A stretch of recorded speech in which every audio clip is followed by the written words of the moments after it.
Yo, what's up? My name's Jerry Mickens, and welcome to the spooky Halloween special. Ooh, it's Halloween. It's Halloween. It's Halloween, right? Yeah, it's Halloween. Yeah, it's Halloween. Listen, I'm sorry, I couldn't make the yearly Halloween video. I know that my audience is just clawing at the neck for the Halloween video every year, but I just couldn't get it out at the right time because I had to make, that stupid fucking video. So I was compelled to make that video. November's close enough, right? It's kind of spooky in November because it's cold. But you know what does happen in November? No Nut November. That's right, it's No Nut November. And that's kind of spooky. That's kind of spooky. You have to, scare yourself away from pornography and stuff. You have to, you have to get your mum to read fucking scary stories to you about fucking how horrible pornography is. At a young age to scare you away from it. Because it's bad for you. I don't know if you understand anything that I'm saying right now, but I understand what I'm saying, so that's all that matters. Anyway, it's No Nut November, and let's get to my point. It's No Nut November, and we're going to be talking about a character that people have been nutting all over. Eddie Munson from Stranger Things. It's Eddie. I really like Eddie. How does that song go? the stupid TikTok thing. It's like, me, I really like Eddie. He's so funny and charming and awesome and fucking cool and sexy and fucking awesome. And he plays guitar and is cool and shit. For me, I really like Eddie. And what do you like about Eddie? It's Eddie! A big goofball. People have been going crazy over Stranger Things Season 4. People are going nuts over Eddie Munson, the character, and Joseph Quinn, the actor. People are going insane over this guy. And there's loads of fan fictions about him, so let's read some of them. Well, there actually isn't loads, I don't think. There's a couple, so not really loads, but hey, I've found some, and we're gonna read some. I don't know how many, maybe 2, I don't know. And also, I guess, spoilers for Stranger Things Season 4. If you haven't seen it already, watch it. It's okay. It's a good show. It is very good. Sometimes. Most of the time. It is good. I don't know what I'm saying. It's good. It's a good show. So yeah, let's get into it. Let me show you these cool fan fictions of Eddie Munson.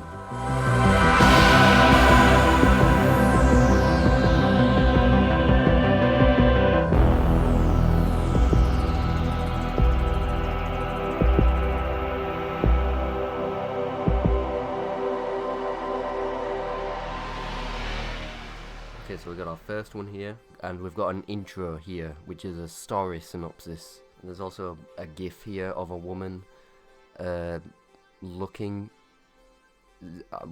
Very interesting gif of this woman looking around at something. Very awesome gif. Dragged along when Starcourt Mall posed as a battleground against a 100-pound flesh monster, most of the gang had managed to move on from that tragic event as best as they could, until a series of murders suddenly start to spring up in their wretched town, Hawkins. Now, the group is once again caught up in the wrath of the Upside Down, only this time it's more personal, and some of them will be forced to confront the skeletons in their closet. Unfortunately, Vivian Porter had tons. Vivian Porter? Who the fuck is that? She was never in the show. This fanfiction sucks my dick. A tornado emoji. There's no shame in running, unless you're a murder suspect. Fair point. There's also these black bars here, what is this? Is this redacted? Is this redacted information? No. The Stranger Things cast are their respective characters, based on Stranger Things Season 4, and references from Season 3 included. Face claim, Willa Fitzgerald. Disclaimers, gore, blood, death, and extreme use of foul language. Guys, we've got gore, we've got blood, we've got death, we've got all sorts, but the worst thing we've got, foul language. Guys, you may want to cover your ears, you may want to put some earbuds in, because people are going to be swearing left, right and centre, and it's going to be absolutely horrific. So yeah, just be warned. Be warned. If you are sensitive to foul language, click off this video and turn off your computer. Anyway, chapter 1. Circles, and a gif of Steve I think this is the scene where he talks about boobs and boobies. He talks about boobies. He talks about boobies. Guys, don't say anything, but I think in Stranger Things they mention boobies. Guys, keep this a secret between you and me, but in Stranger Things they talk about boobs and boobies and shit. So, you know, keep quiet about that. Keep that on the down low, okay? The back and forth banter gradually started to fade out. Vivian fumbled with her camera lens from a huge case of anxiousness. It was the first time she had been given the reins to take yearbook-worthy photos for today's prep rally. Or pep rally. Who could blame her? She was assigned to collaborate with Nancy Wheeler and Fred Benson. Despite having fought what seemed like the impossible with Nancy Wheeler, she was a terrifying perfectionist who intimidated the shit out of her, especially when it came to the school's newspaper. To put it simply, if Vivian were to choose fighting off a Demogorgon alone or working closely with Nancy, she would pick a fight against the other dimensional creature, her only weapon being a toothpick. The last time she placed a photo crooked on the draft for next week's newspaper by accident, she didn't hear the end of Nancy's passive-aggressive comments for an entire month. Nancy's a bit of a bitch. She's a bit of a bitch, you know. She's a bit of a bitch. She's a bit bossy. She's a bit bitchy. So guys, I don't know, man. She's just so annoying. She's just such a bitch. She's such a perfectionist. She's such a bitch. Did I mention she's a bitch? She's crazy. She's a crazy bitch. She's a crazy woman. You guys, please listen. She's crazy, right? She's crazy. I would rather shit in a bucket than work with Nancy Wheeler. Angry video game nerd reads this fanfiction as like, I would rather fucking be punched in the fucking dick by a Demogorgon than work with Nancy Wheeler any day. That's what the angry video game nerd sounds like. Yet for some reason, she felt the need to gain her perfect peer's approval. Earth to Viv, a voice crowed out. That's some MCU style humor right there. The spaced out dirty blonde flinched at the hand waving in front of her. She blinked a couple of times as everything around her finally unfroze. Her freckled friend stared at her with full concern.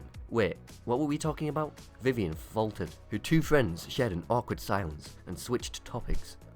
Awkward. Awkward. This is very awkward.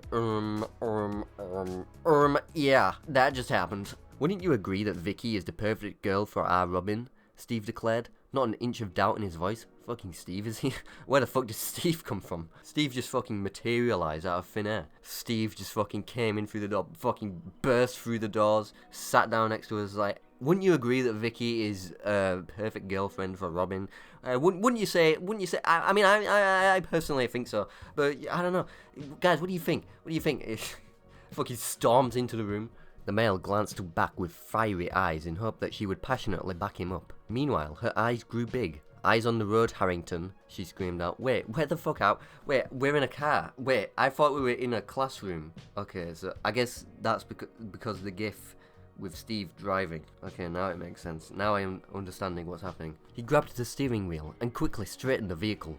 The trio sighed in relief, and the conversation was immediately erased from their minds. Vivian observed with dread the high school building. Don't you just miss it? Patting one of Steve's shoulders. Before he could sass her, she and Robin hopped out of the vehicle, of the car. The girls headed into the gym and departed to their designated areas. Robin with marching band, Vivian with Nancy and Fred. She hung the strap around her neck and made sure her camera was safely secured. She tried her best to flash them a warm smile, generous enough to show a little teeth. Hey guys, she kindly greeted. Nancy gave a curt nod, and Fred audibly acknowledged her. She shook her head, returning her eyes to the front. Vivian watched as students slowly started to file in. Man, everyone's giving Vivian the cold shoulder. Nancy's just like, yeah, whatever. And Fred's just like, look, man, don't look at me. I don't know you. Listen, man, I'm not your mate. I'm not your mate, man. Because everyone hates Vivian. Vivian's just kind of a loser.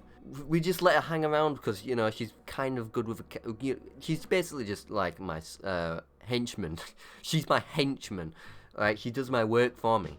Alright, she just follows me around and I've just made her do stuff for me, you know. I didn't really ask for this. She just started following me, so, you know. May as well make use of her, you know. The crowd was one of conflicting emotions. Some students frowned at how early this rally was scheduled, while others seemed content because they would skip class. Potter, are the lenses in focus? Shutter speed on normal? How's the white balance? Nancy rambled, never taking her eyes off of her notepad. Vivian gave pleading eyes to Fred, who only shrugged. A sigh escaped her lips, and she faced the unsuspecting reporter. "Everything is set up, I swear. All that's left is your trust in me," she remarked, refraining from rolling her eyes. The older wielder held a surprised expression at her comment. "Trust? I have total trust in you, Vivian," she scoffed. I have total trust in you. Don't worry, I believe in you. I believe in you. I support you. You're great with a camera. You're totally great with a camera. I totally believe in you. Okay, I believe in you. Let me phrase this properly in a way you can understand. I believe in you. I think that you can definitely do this. I think you can do this, alright? I have total trust in your capabilities. 100% I'm with you. "Sure you do," she muttered, centering the shot of the school band. Her slender finger hovered over the button. "Are you sure it's lined up properly?" Causing her to jump, she bit the inside of her cheek and turned her head to the curly-haired girl. "Yes, I'm quite certain," Vivian emphasized. As if on cue, the school bell rang and the crowd's chatter died down. The cheerleaders showcased their routines and the crowd roared in unison. After a couple of backflips and cartwheels later, the cheer team graciously introduced Hawkins High School's basketball team. Vivian clapped, swiftly walking to the front to take a picture of the team. Lucas gave her a small wave, and she happily returned to the gesture. She mouthed, "Have fun," and went back to where she stood. She noticed that Nancy seemed less tense as she avidly watched the pep rally commence. Star player Jason Carver was then handed a microphone. He tapped it, sending a loud feedback through the speakers, making some of the students cover their ears in pain. He's fucking tapping it like... Guys, do you like my ASMR? What? I have no idea what that sounded like, by the way. I straight up just like smacked the microphone. What if I've just broken it now and my voice just sounds super shit? "Good morning," Jason loudly beamed. He continued by thanking every student and staff for their everlasting support. Jason quieted the crowd down to profess his love to his current girlfriend, Chrissy Cunningham. The entire school awed in favour of the young couple, while Vivian attempted to hold back the remains of her breakfast burrito. "I don't like love. I'm gonna throw up. Stinky love. I'm not like everyone else. I think love is gross and disgusting and I don't want to hear about how you pound your fucking girlfriend in the bed. I don't want to hear about it. On a more serious note, it's been a tough year for the people of Hawkins. So much loss in such a little amount of time," he solemnly spoke. Murmurs travelled throughout the bleachers, and Vivian's eyes couldn't help but linger on Max. She couldn't even begin to fathom the young girl's pain, because her situation was beyond normal to confide with just anyone. "Shouldn't we stop him from talking, like, at all?" Vivian sneered, visibly disgusted at his speech. The way he spoke about other people's losses like they were his to tell. He wasn't there to fight off a huge monster, nor did he feel fear and cheat death. Hell, all the people of Hawkins were oblivious to what truly hid just beneath their houses. Interrupting her thought process, his speech dragged on. "I thought about Jack, Melissa, Heather, Billy, and our heroic police of chief. Our heroic chief of police, Jim Hopper." Her mouth was agape at the audacity the brainless jock had. There was no way the school didn't take issue with this. Why would the school take issue with? He's paying tribute to the dead, right? He's paying tribute, alright? He's doing his best, man. Leave him alone, alright? I know he's an asshole in the show, but like, come on, man. Leave him alone, he's trying his best. Who was she kidding? The staff seemed to pay more attention to the school dress code above anything else. "Make sure to come to our championship game, so we can bring home that trophy in honour of what we've lost," he exclaimed, finally closing out his speech. The basketball team clapped, and everyone cheered with newfound hope. Vivian sarcastically clapped, ready to isolate herself in the school's dark room. If there was one thing could take her mind off things, it was photography. It just sucks that her hobby could be used for the school's benefit, or else she wouldn't have access to a camera. Students began to clear out of the gym, including Nancy, Viv, and Fred. The tall girl clicked through the photos she took at the pep rally. On the bright side, her photography skills hadn't dwindled over her eventful summer. "Alright, well, I'm gonna try and get these photos out," she announced, waving goodbye to her classmates. Vivian continued scoping which photos were yearbook worthy, until she came in sudden contact with someone. Thankfully, her camera strap was around her neck, or else it would have been bye. Sorry guys, I fucking broke right there. Sorry, I just fucking malfunctioned, I'm sorry. I was just like, or else it would have been bye. I was about to fucking break down into a fucking beatbox or some shit. Jesus, watch where you're going, asshole. Mike? Her thick eyebrows rested in a strange position. The lanky freshman lit up from a familiar face. Sorry, V, I'm in a rush. I need a sub for Hellfire tonight, he blurred, turning fast on his heels, when it suddenly dawned upon a teen boy who watched his senior friend get further away. Hey, wait up, Mike hollered yearningly. Dustin watched amusedly as his best friend chased after a frightened Vivian. Oh shit, we still need a sub, he shrieked, running to the school payphone with a friend in mind. Notes, in honor of V2 coming out really soon, and to feed my hyperfixation. Wait, was Mike chasing after Vivian and she fucking ran away screaming? Fucking, get away from me, Mike! Fuck off! Mike just fucking chases after running down the hallways. Mike is the reason that fucking women carry pepper spray now, because it just chases them down the dark streets. No Eddie Munson yet, but I think in this next chapter, judging by the fact that there's an Eddie Munson gif right here, that Eddie Munson will appear and we will be able to see our favourite character, Eddie Munson. He's gonna appear. I'm gonna clap so hard. I'm gonna fucking scream so hard when Eddie Munson appears. I'm gonna lose my mind. I swear, man. I love Eddie Munson. Guys, I just love Eddie, because Eddie is so funny and awesome and relatable and cool and quirky and funny. I've only played like 2 times, Mike, Viv stated bewilderedly. The said boy dropped his arms in defeat, because she wasn't budging. She watched him think about what to say next. What could possibly convince her to come? Sorry, Mike, but Lucas's game is tonight, and I have to snap pics for sweaty dudes, motioning with her camera, cutting him short. She saw the process of his face contorting with disgust. She lightly chuckled and patted his head in an attempt to console him. However, a light bulb went off in his head. Isn't there an already existing photography club? They could easily replace you, he confidently reassured. Vivian put her hand up to stop him from potentially degrading her even more. Alright, I'm gonna pretend you didn't say that, and I thought you guys wanted me to never attend another D&D campaign as long as I live, she reminded, strictly crossing her arms. Well, we're desperate. If I had a choice, you would be the last resort, he admitted, his lips forming into a thin line, leaving her to wonder if Mike thought about the way he says things can make him come off as like a complete arsehole. I read that horribly. Probably not from the many encounters she suffered from prior. The Wheelers were scary control freaks when it revolved around something they were knowingly passionate about. For instance, Mike breathed down her neck because she didn't want to confront the big bad of their summer campaign. With Will in California and Eleven safely tucked away from any evil scientists and labs, the boys were short one party member, which is where Viv fits into the equation. Since she was the only outsider who was willing to learn the ropes of the fantastical world of Dungeons and Dragons, yet it was complete torture, they made it quite clear that they don't invite just any other nerd into their little cult. There was a quote to be met, but it was like summer school, where they sat her down and went on for hours about the rules of the game, positions, you name it. It's like a fucking job interview. You've got to put on a suit. You like, there's a quote. We got quotas. We got like, you got to bring in your CV. There's qualifications. You got to tell me like what. You got to tell me what you did last night. You got to give me your credit card. Imagine you got a job interview and they're asking you questions. The last question you ask you is like, okay, can you give me your credit card? Can you give me the password to your bank account?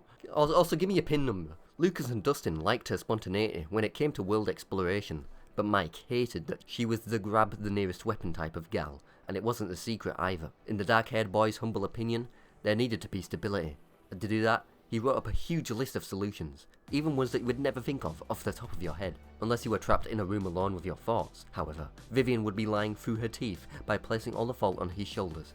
Let's just say, the boys weren't all that chipper from the number of times she's almost gotten their characters killed, which they could personally thank her risky decision-making for, or her untimely cowardice during crucial fights that they had been looking forward to all game. Viv felt a sudden shiver down her spine from the swear words used in such little amount of time when she costed them a turn.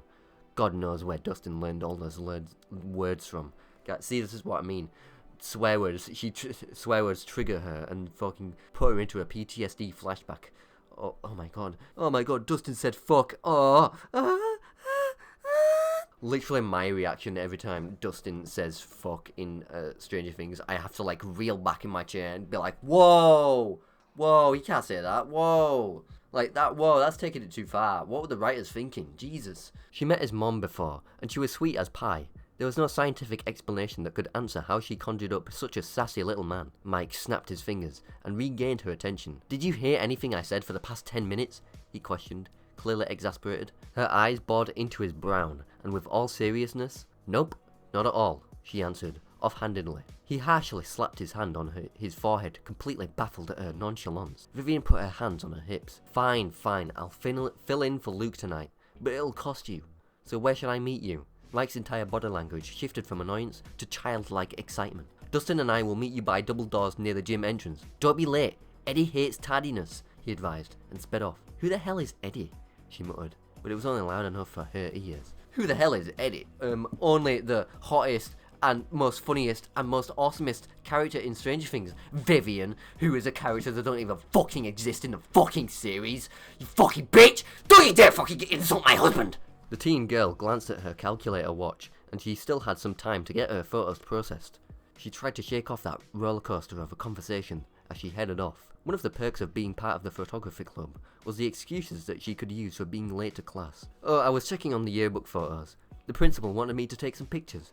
The photos weren't coming out right, and I ended up losing track of time, Miss O'Donnell. To be fair, the last excuse wasn't really a lie. Whenever she got engrossed in a new project, time did slip past her. Sometimes, when she finally stepped out of the school grounds, the only people left were the janitors waiting to lock up. It wouldn't be the first time they've accidentally locked her inside, not that she noticed enough to freak out. Vivian wasn't exactly eager to head home early, because then it would just be hours of awkward silence with her stepdad, especially since her mom liked to run errands by the time school was out for the day. Hate is a strong word. She didn't necessarily hate the guy, but she didn't really bond with him either. Technically, she should be used to this. It is the third time her mom has officially remarried and moved around, yet out of all of her stepdads, he was the hardest to get a word out of. They only ever acknowledged and spoke indirectly to one another through her mom. Besides that, it was complete and utter silence between them. Sue her for wanting genuine human interaction every once in a while. The final bell rang, and hallways filled up with distinct conversations right outside the dark room.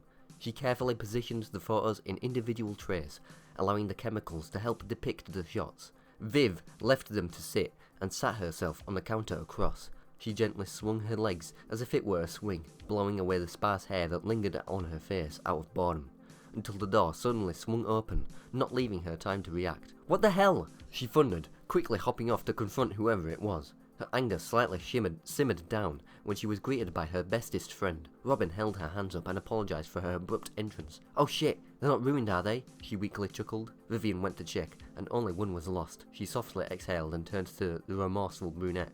Just one, but it was barely forming, so it's alright. Anyway, what's so urgent that it made you want to waltz in here? Robin's shoulders slumped from her friend's observation. I keep making a fool of myself whenever Vicky talks to me. I just wish I could freeze time, or even fast forward to get me out of there. Viv couldn't help but laugh at her dramatic friend's plead. I love your rambling, and I'm sure Vicky doesn't mind it either. Let her be the one to say otherwise, and if you did leave a bad impression, then she wouldn't be making conversation with you here and there. Vivian chimed, playfully nudging Robin's side in reassurance. Her blue-eyed friend let out a few deep breaths. Her spirits now lifted. You're right, V. What would I do without you? Robin breathed out. Taking Steve's dumb advice about women, making a fool of yourself. Should I go on? Vivian teased. Speaking of which, Harrington should be out in front to drive us home, she reminded. Viv hummed as she packed her camera away and slung her book bag over one shoulder. Hey, what about your pictures? Robin probed. Don't worry, it's not the first time I've left them alone to process, she asserted, and practically shoved Robin out of the door. Fucking pushed Robin out. Get the fuck out of my way. As if he wanted to purposely catch the attention of the entire school, music blared out from the burgundy 1983 BMW. How has he not lost his hearing? Vivian leered, trying to keep her head down. Opposing him, she embraced being invisible most of high school. She preferred consistency over an ego boost from others. Vivian threw her backpack into the backseat and jumped in after. Robin entered the passenger and they were off. When they approached her driveway, she saw that Liam's car was parked. Just my luck, she lowly spat, bidding her friends farewell. Dragging her footsteps, she rang the doorbell. To no one's surprise, her stepfather, Liam, answered. He walked away and she shut the door behind her. Viv quickly ran up the stairs and to her bedroom. She plopped herself on the creaky mattress and laid back. She stared at the ceiling. Oh my god, I'm losing my powers. I'm losing my great powers of reading. And I'm just fucking up. I can't, man. I just can't. I can't do it, man. If Eddie was here, then maybe I would be able to do it better. Okay, maybe if Eddie was like right here, right now, then I don't know, maybe I'd be able to read it better. But unfortunately, Eddie's just not in it. They're prolonging him. They're keeping him away from me. To the writer who wrote this, why are you keeping Eddie away from me? I want him right now. I want him now. She stared at the ceiling, beginning to understand why Robin wanted to skip forward in time. She sat up and grabbed a book for the meeting time to come sooner than later. Time did indeed pass, but she paid no mind. However, her eyelids grew heavy and her grip on the book loosened. Exhaustion had sneaked up on the girl, who fought to stay awake. The lilac room became slowly engulfed in darkness as she slept, only for it to be short-lived. Loud static startled her into standing up straight. She rubbed her eyes and glanced at the clock. Her eyes widened when she read the glowing numbers. It's already 7 o'clock? She yelped, and the mysterious static caught her attention once again. Vivian picked up her walkie-talkie and switched to the channel. I'm here, she informed, only to be answered with incoherent yelling. Don't worry, I'm almost there, Mike. Sloppily putting on a jacket and trying not to fall down the stairs. Mike's yelling at her like, you fucking bitch! You were supposed to be here! This is why you don't get invited to these fucking parties and shit! Time was of the essence, and if it weren't, then she wouldn't have done what she did. Liam, could you drop your foot at school? She huffed, desperately trying to regain her breath. Before he could respond, she threw the car keys at his chest and ran outside. He followed after, lost and confused, but started the engine regardless. Her heartbeat found a stable beat, and she finally calmed down. Stop, I'll run from here. And, thanks. The disheveled teen boasted as she grabbed her bag from the back seat. He held a small smile and watched her retreating figure. Mike anxiously paced back and forth, looking at his watch. Am I late? She bellowed, doubling over from the lack of air in her lungs. Dude, I almost had to go in alone. What the hell took you so long? Never mind. All that matters is that you're here, and on time, he answered. Shortly after, Dustin came running with a calm figure following close behind. Mike and Viv shared a confused look, watching him finally stop. He looked at them before doing a double take. Mike? Viv? I thought she declined. That's why I brought Erica to come. Mike, we can't have 2 subs or Eddie will hand our asses to us for being unorganized, he frantically explained. Mike clicked his tongue. No, I specifically said it was a work in progress, he lectured, in which Dustin took offense to. Vivian and Erica rolled their eyes in unison from their ongoing screaming match. Enough! Erica can sub, and I'll be the moral support, Viv concluded, internally relieved that she won't drag the team down. Dustin smiled and turned toward her. That is the smartest thing you've ever said. Now let's go in before we're late. Usually you're spouting all sorts of stupid bullshit that doesn't even make sense and is fucking dumb as fuck. But for once in your life, you've actually said something that's kind of genius. You should take a little bit of pride in yourself for this one moment of, you using your brain. He snapped, clapping his hands together for them to get moving. The dirty blonde held her tongue, despite wanting to rip Dustin's head off for his comment. Let's get this over with, shall we? She grumbled, being the last to enter the room. There, sat dead center, was a shaggy-haired boy that raised a brow at the sight of the 2 girls. Oh my god, is that him? Is it him? Is that him? These are your subs? Wheeler? Henderson? He spoke, completely distraught. Absolutely not. This isn't some knitting or babysitting club, he seethed, earning some snickers from his followers moments later. It's Eddie! It's Eddie! Oh my god, it's Eddie Munson! I'm gonna scream! It's Eddie Munson! Honestly, he's kind of being a dick. He's kind of being a bit of a dick. He's fucking seething through the teeth like, this is who you brought? Fucking Mike, Dustin, I am going to fucking kill you. Eddie is here. He is finally here. And now in the next chapter we are going to be able to read about him. Fucking finally. It took long enough, Jesus. Eddie's like, what? This is not a knitting club. This is not a babysitting club. This is not a club for girls or babies. This is a club for boys. Alright? Get these girls out. Get these smelly, stinky girls out of here. You brought some girls here. Brought some girls to do the dishes and the cooking and do all sorts of knitting and stuff and with flowers and stuff. Eddie's a fucking horrible, disgusting sexist. Anyway, let's finally meet Eddie Munson for the first time. Let's meet him. I meet him in real life. If I were to meet Eddie Munson in real life, I don't even know what I'd do with myself. I don't know what I'd do with myself. I don't know what I'd do. I'd freak out, I'd squeal, "Eee, it's Eddie Munson!"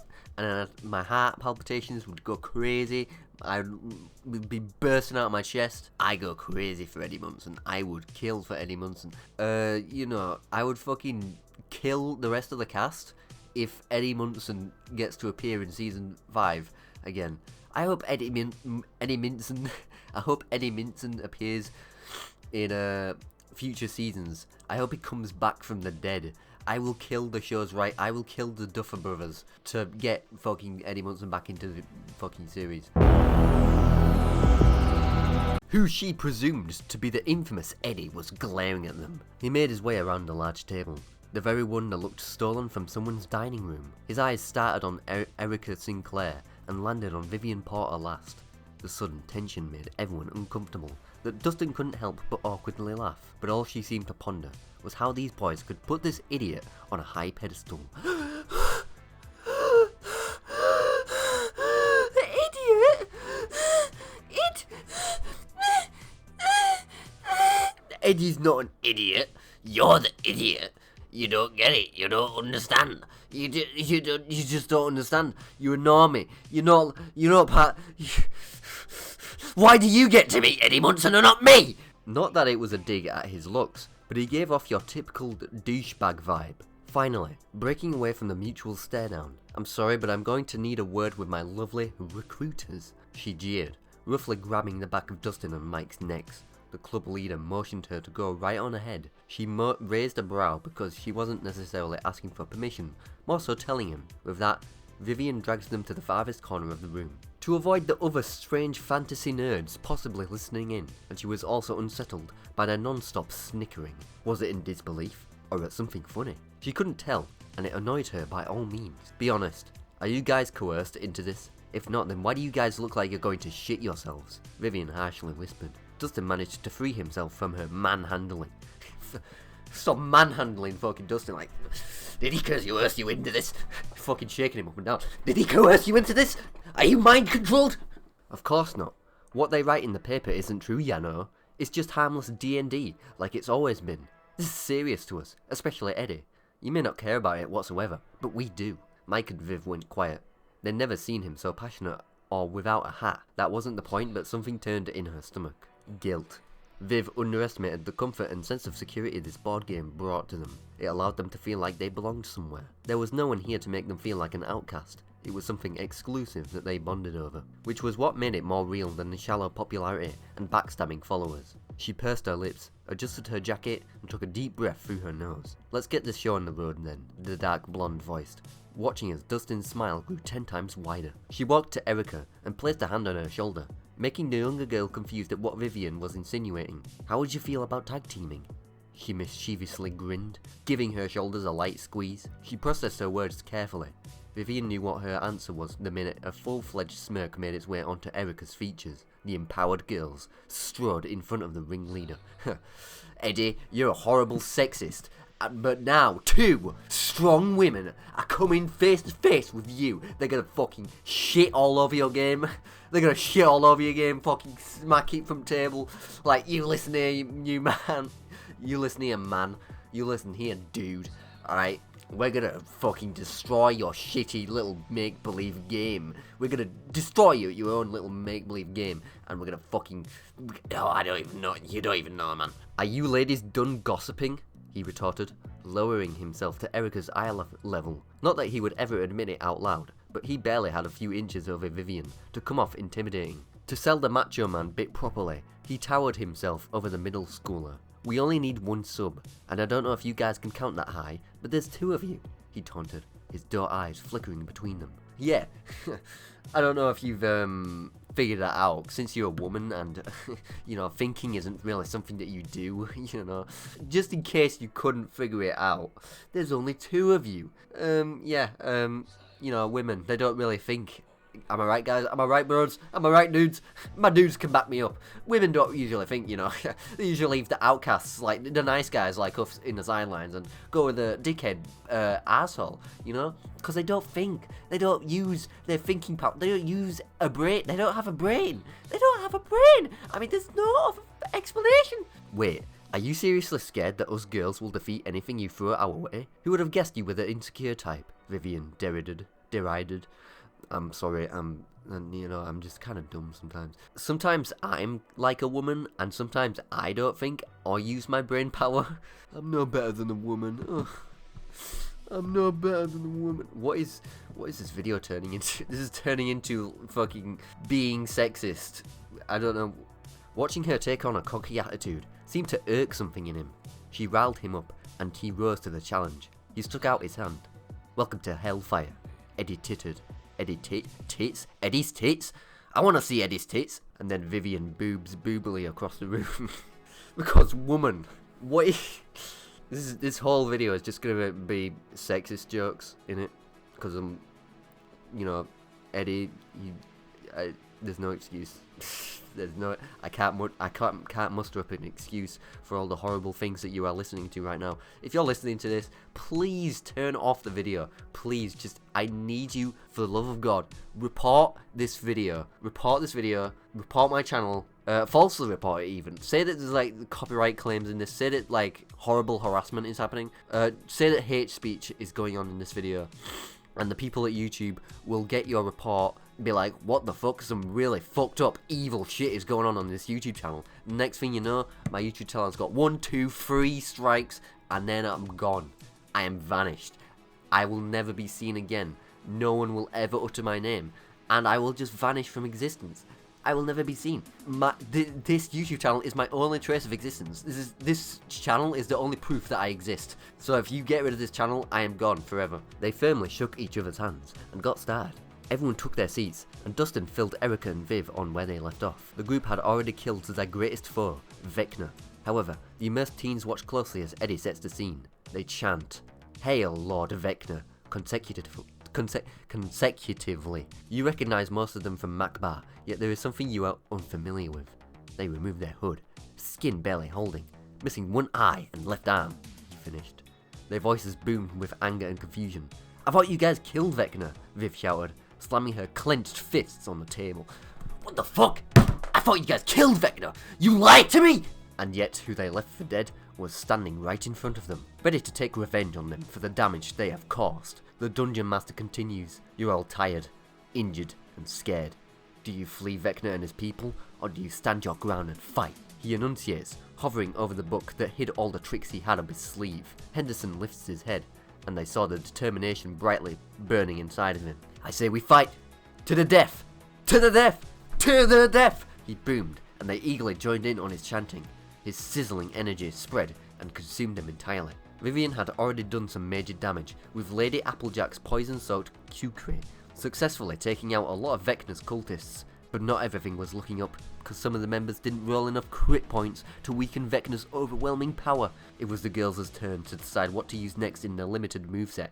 Doubt slowly started to creep into their minds, as they found themselves in deeper shit. "Huddle up," Viv announced, their arms resting on each other's shoulders. "Guys, we've got to flee. We can't beat him with only 2 players left," one of the members warned. Erica scrunched her face in disbelief. "Didn't we decide to the death a moment ago?" she criticized. Soon they overlapped one another, that Vivian could barely make out what they were saying or agreeing on. She opened her mouth to calm them down when someone beat her to it. "While I respect your long-lasting passion, ladies and gentlemen, there is no shame in running. Don't try to be heroes," Eddie interjected, his tone serious yet understanding. It sent them for a loop. This is pretty much just the show. This whole fanfiction is pretty much just a show, but with one extra character interjected.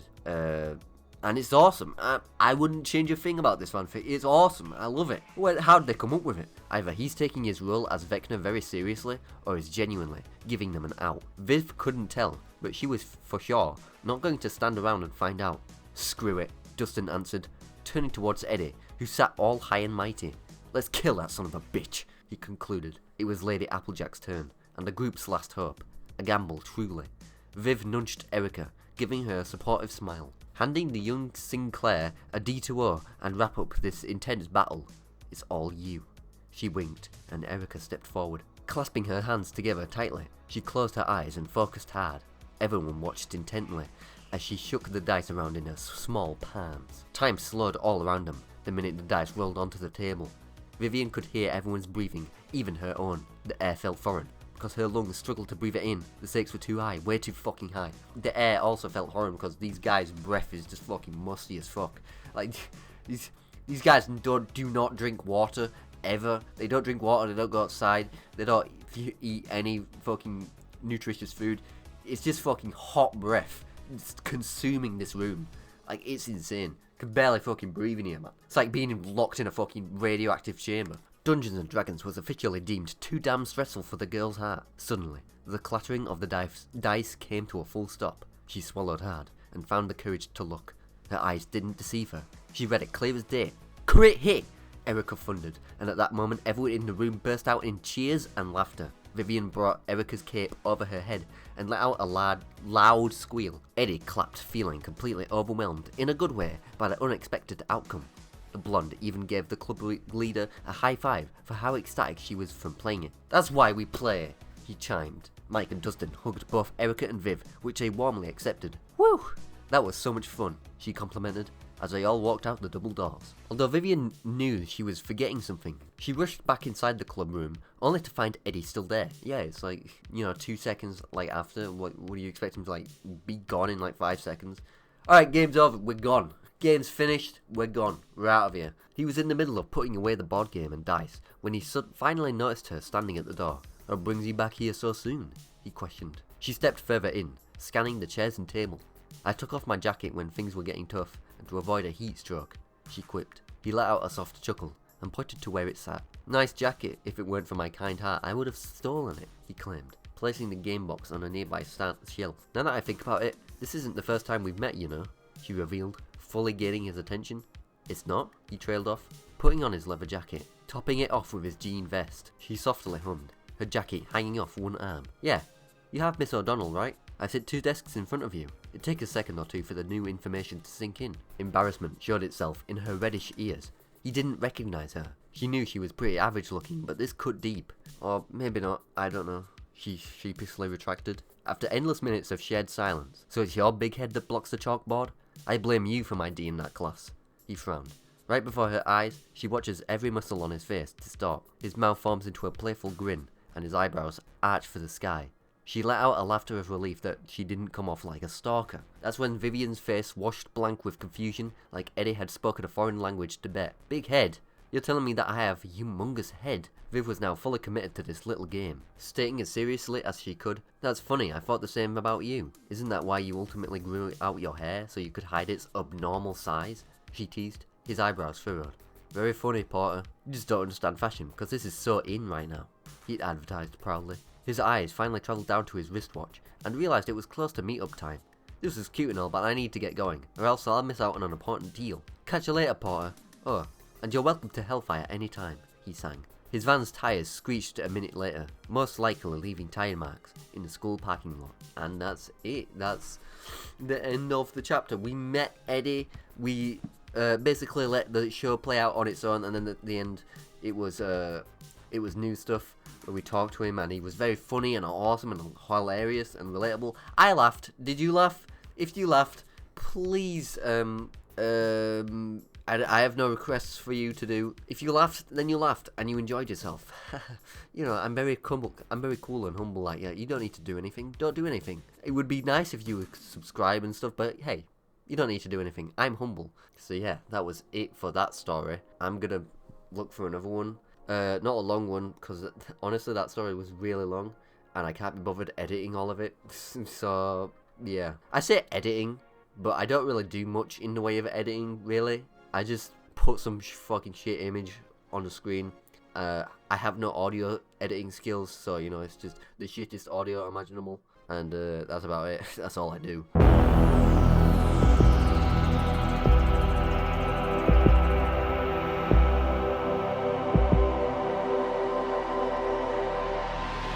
Okay, so moving on to this next one, which is I think should be a bit of a shorter one, and also there's this not really a chapter, it's a playlist. So I assume this is the soundtrack for this awesome fanfiction. Got these cool songs here. Got Apocalypse, Cigarettes After, and got Table for Two, 31758, A Lovely Night, La La Land, Go Solo. They don't even know the name of that song. FKJ and Yalang Yalang. Yalang Yalang. Cloves, Face Claim, Love Interest, Dad, He's Dead. Alright then. Face Claim. You got this picture of a woman. So I guess I've learned what a face claim is.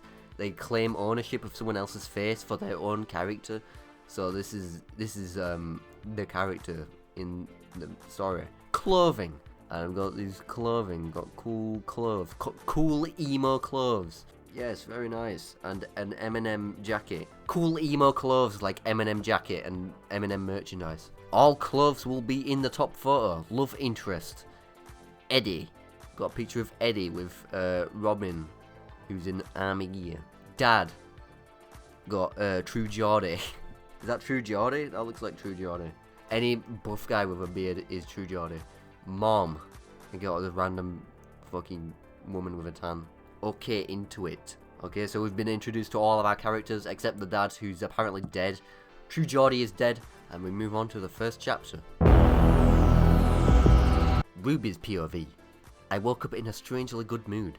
I was usually mad or groggy. After my dad died, I was always mad. But today I felt good, so I was going to embrace it. You know, ever since my dad died, like 15 years ago, I've always just been mad. I've always just been pissed the fuck off. I was never sad about it. I've just been mad. I've just been pissed off. Like, it just pisses me off that people die sometimes. And it just pisses me off that my dad just decided to die. So, yeah, screw you, Dad. I put on my makeup and made my hair look the best I could and put on my outfit. I walked out when I saw Mike biking over asking for a ride. He always did this, and it always scared the Christ out of me. Ruby, wait up, drive me to school, please, Ruby, please, Ruby, please, drive me to school, please. I'm begging you, man, I'm begging you. Fine, get in, I yelled back. As he got in, he was panting like he couldn't breathe. I knew it was from his biking, but he was only 3 houses down. Are you good? I asked. I'm great, he gasped in between breaths, obviously struggling to get the words out. So I left him alone to catch his breath. We soon arrived at the school, and Mike asked me a question. Is there a basketball game today? Yeah, I asked. Dang it! Can you please sub for Lucas in D&D? He pleaded. God, Mike, I don't know. Please! He yelled, busting my eardrums. Jesus, okay. He always did this. Begged until he got what he wanted. It was annoying. But I said okay, so I had to. Damn, this is the exact same plot as the last fucking script. We meet Eddie through the D&D game. Because I don't know, I guess that's a good opportunity to meet him. I wish Mike could have asked me to be the sub for the D&D game. I wish he asked me. I wish he came to my house and asked me. I always dreaded the pep rally, so I was going to skip. I walked outside and bumped into someone. I fell and hit my head on the ground. I hit my head on the ground? You should be dead. You should be having a concussion. God, Jesus Christ, I yelled. When I opened my eyes, I saw a man on the ground. He had long hair and a denim vest. We both wallowed in pain on the floor till he got up and he reached a hand out. I grabbed it. Thank you, I'm so sorry, I didn't mean to bump into you. It's okay, don't worry, it was my fault. He spoke, smiling. I blushed. You almost gave me a concussion. You made me blush. Eddie, you're so goofy and funny. Eddie doesn't say a joke at all, and people are just like, hey, you're so funny, you're so funny. I smiled back at him as he pulled me up off my back. My name is Ruby. You? Eddie Munson. Hold on, Ruby? Yeah, that's my name, why? Oh, never mind. He spoke. He then walked away. God, my head hurts. I got an Advil from my purse, swallowed it and walked outside. I needed a new fresh breath. That was a very interesting interaction. Bump into someone, nearly die, get up, introduce ourselves, walk away. Eddie's POV. Ruby. I remember that name somewhere. Ruby Frage. We used to climb trees all day. She used to try to sloppily do my makeup, but I always chased her before she could. My ex-best friend. After her dad died, we stopped talking. She started crying more, and I didn't know how to help. I also didn't know how to talk to her. You'd think if she was your ex-best friend, you'd recognize her instantly. But no, apparently not. Apparently it's been, how long has it been? Like fucking 5 years? Like it's been a year. I don't recognize this woman. Eddie has dementia. Eddie's POV. God, my head was turning. Realizing I just met my old best friend again. But still I was on the lunch table, yelling at that guy Jason and his friends. And the idiots who loved partying. They were bastards. But for some reason I couldn't process all of this. I decided to talk to her. I wondered how to all day, until it was time for Ruby's POV. D&D. I was forced to do it, but was still excited. I was walking to the place early when I heard steps behind me. I swung around to look who it was, and I saw Eddie. Oh hey, I spoke before thinking. I didn't know this man. I didn't know what to talk to him about. You used to be best friend. How do you not recognize this fucking guy? It was last year. It was only last year, man. It was only a year ago. Hey, where are you off to? Mike invited me to D&D.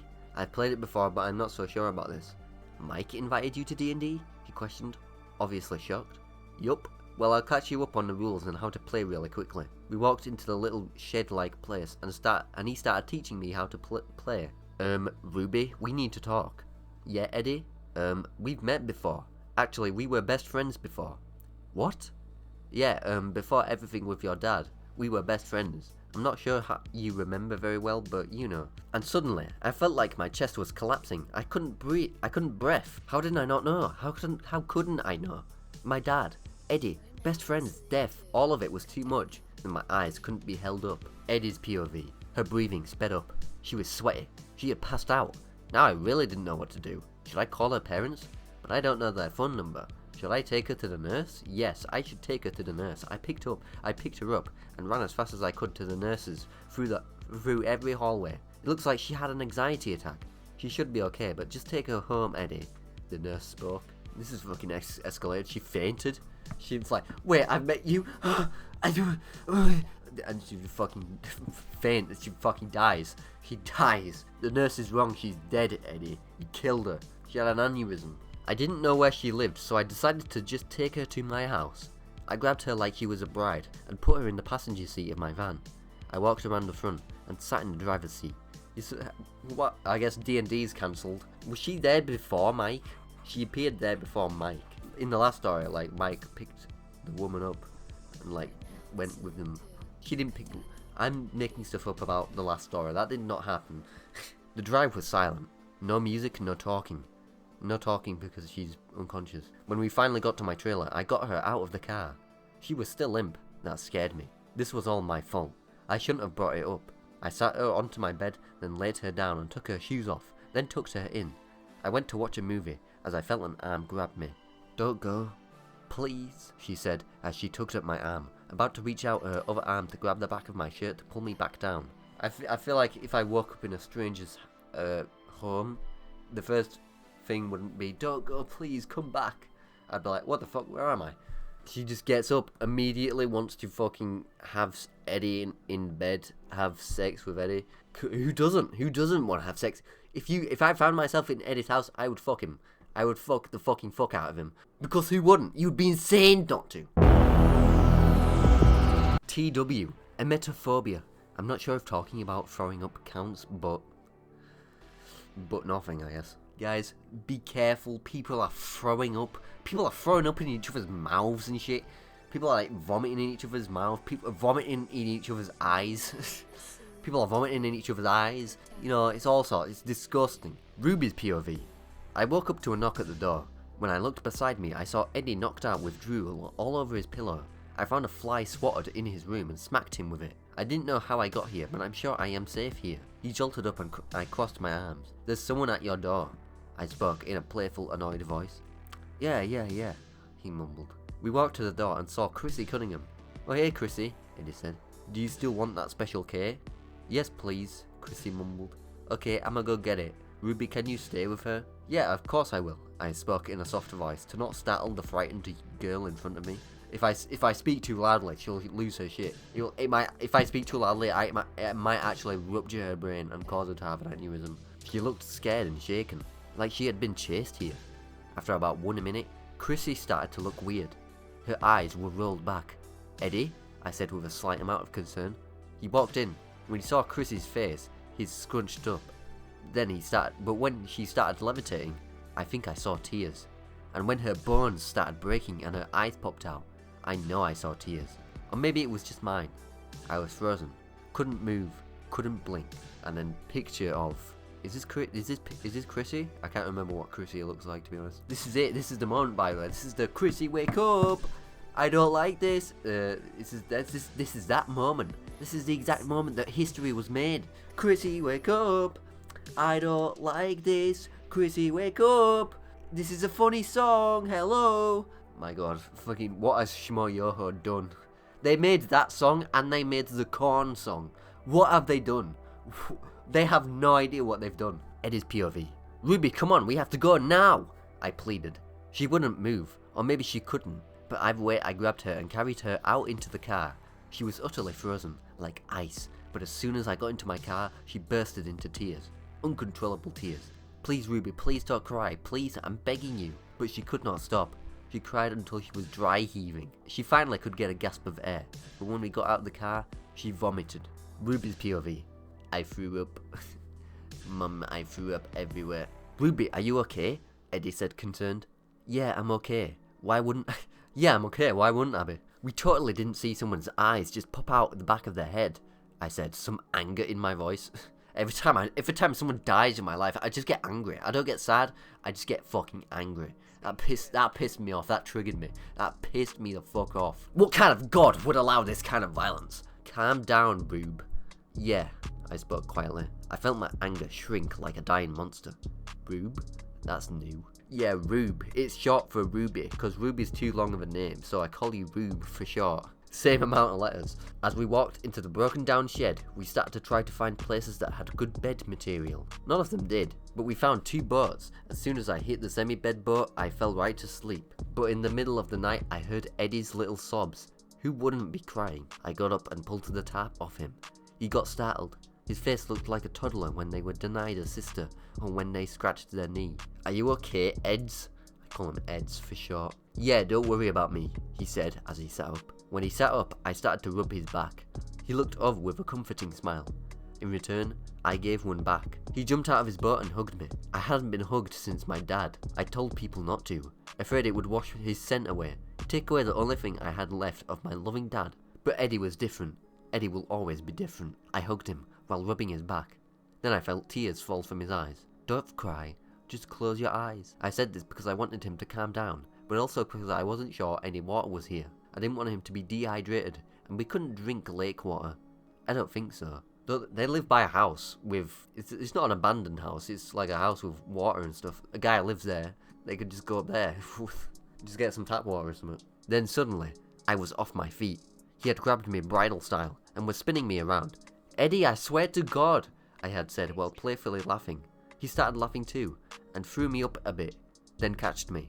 I couldn't stop laughing for 12 minutes. Eddie was different, and he always will be to me. I could not stop laughing. I was laughing for 12 minutes straight. I was laughing for the whole day. I almost died, because Eddie is just so funny and hilarious, and he just makes me laugh and laugh and laugh and laugh. This is the first joke he's told in the story, by the way.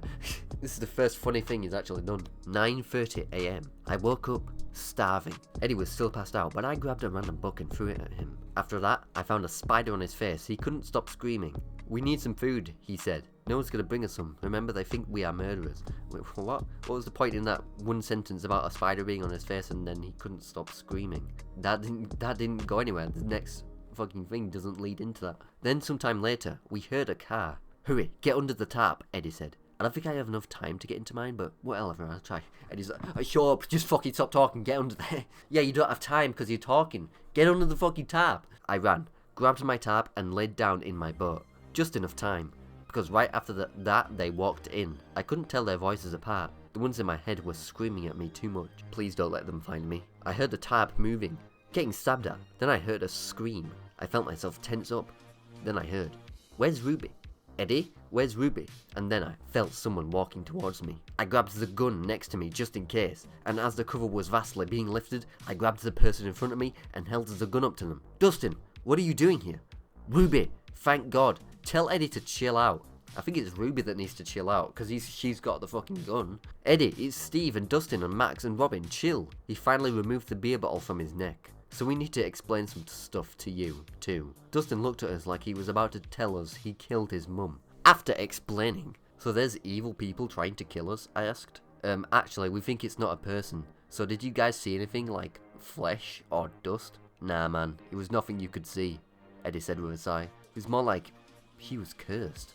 I said, traumatic experiences resurfacing. It doesn't say experiences, it says memories, but this is my version of the story. This is my version. Cursed? Like a witch or sorceress? He questioned. If this was a cartoon, a light bulb would be above his head. I nodded in my head. Robin smiled at me, as if trying to comfort me. Like, Vecna? Eddie asked. Who's Vecna? Me, Robin, Steve, and Max questioned in sync. And that's it. That's the end of the chapter.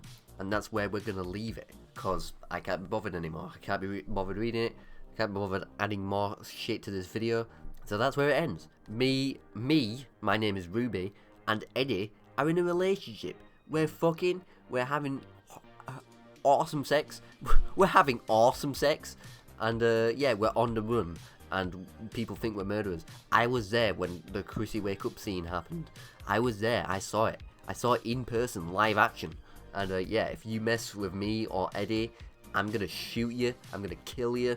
Eddie's gonna stab you with a beer bottle. We're a power couple. Me and Eddie, we're power couples. So yeah, and we're gonna kill Vecna because we're awesome. We're an awesome power couple. And I will save him. I will also save him. I will save him from his fate in Stranger Things, which is that he dies. Eddie dies. Eddie gets murdered by bats, and I will save him. Or maybe I will die with him. Who knows? I will die in his arms. I don't know. But yeah, I'm in the story now. Straight to the Duffer Brothers, can you add me into the next season so that I can go back in time and save Eddie? I think that would be really cool. Can you put that in the script? So yeah, that's where the video ends. That's where the video comes to a close. I have nothing more to add. So with that, Jeddy Mickens out. My name is Jeddy Mickens, and I'm out. See you later.